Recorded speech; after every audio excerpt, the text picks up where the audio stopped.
Well, I think we talked about him going into the care center, and he was there for 3 years. And of course, I went over there at the beginning every day to Payson, and I'd take him food. I'd take him lemon pie. I'd take him steak. I'd take him, because he liked my cooking. But at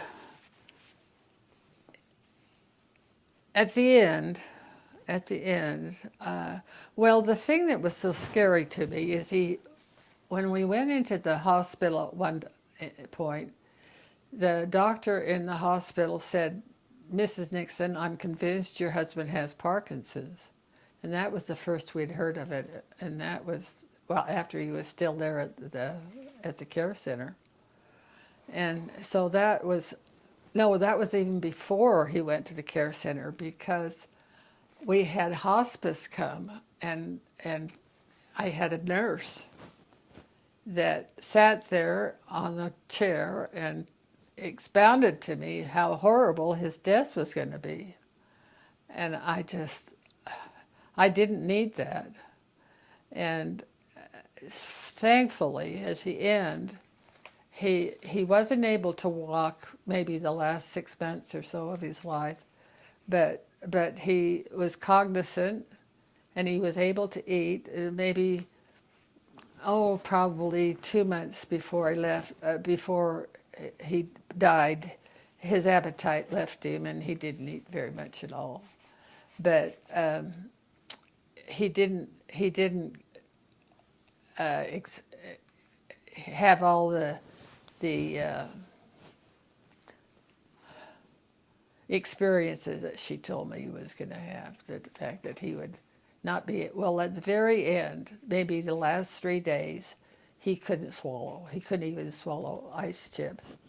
But she told me what a horrible death it was going to be, and I didn't need that. But that was something that's behind me. And but he had a very peaceful death. He did. And I had 3 of my children there with me, and then the other 2 they used the iPhone, so they were there by that means. And we would have been married 70 years the following March. He died in August, and the following March we would have been married 70 years. So it was about 69 and a half years of marriage that we had. So having met him so quickly like we did, and getting married so quickly like we did, I believe that I was meant to be his wife. I don't know if I chose him in the premarital life. That's possible. That's very possible. But I really believe that I was to be part of the Nixon family and do the things that I've been able to do for the family. And I love him with all my heart, and I miss him. And I hope to be with him soon.